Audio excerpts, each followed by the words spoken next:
video help for problem 12.7, which is problem 12.5 in the new edition.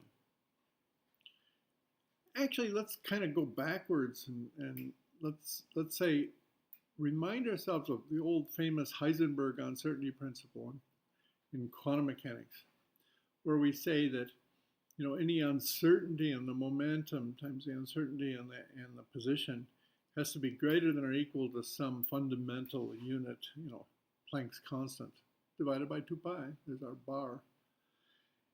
To get a good resolution, to actually localize the particle in over a small distance, we actually will end up then having a very large spread in momentum.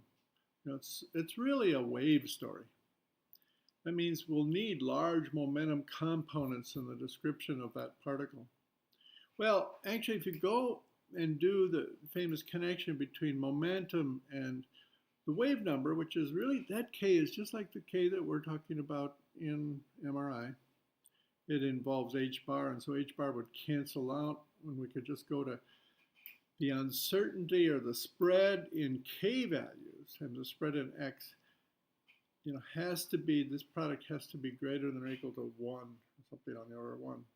So we expect large k spread to get small delta x. Small delta x is good resolution.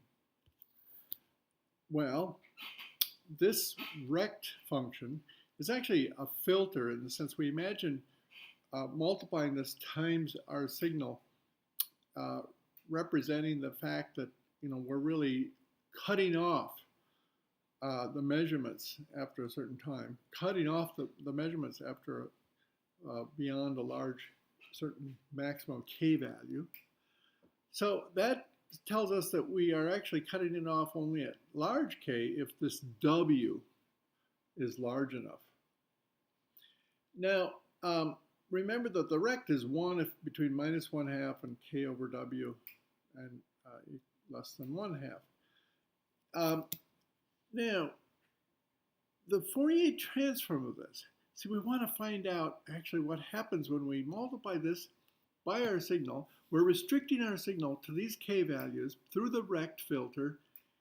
And what does it do to our reconstructed spin density? What do we get for the image?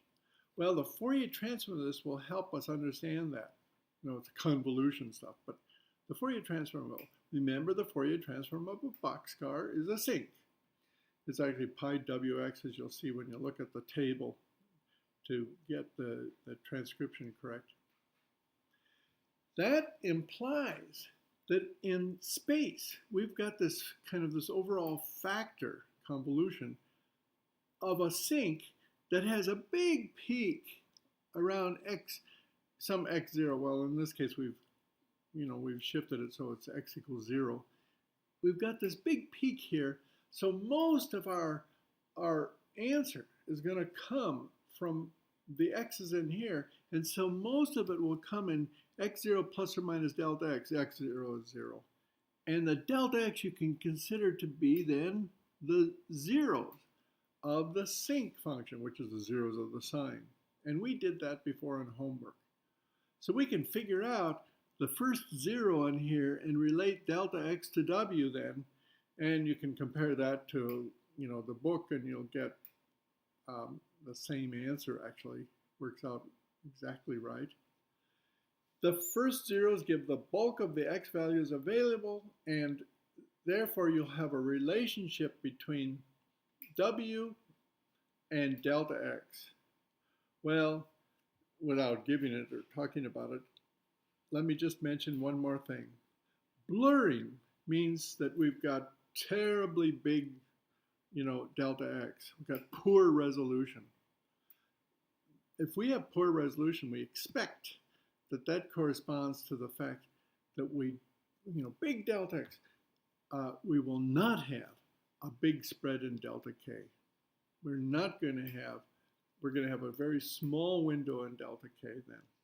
And that's the thing that you can check against in your formula.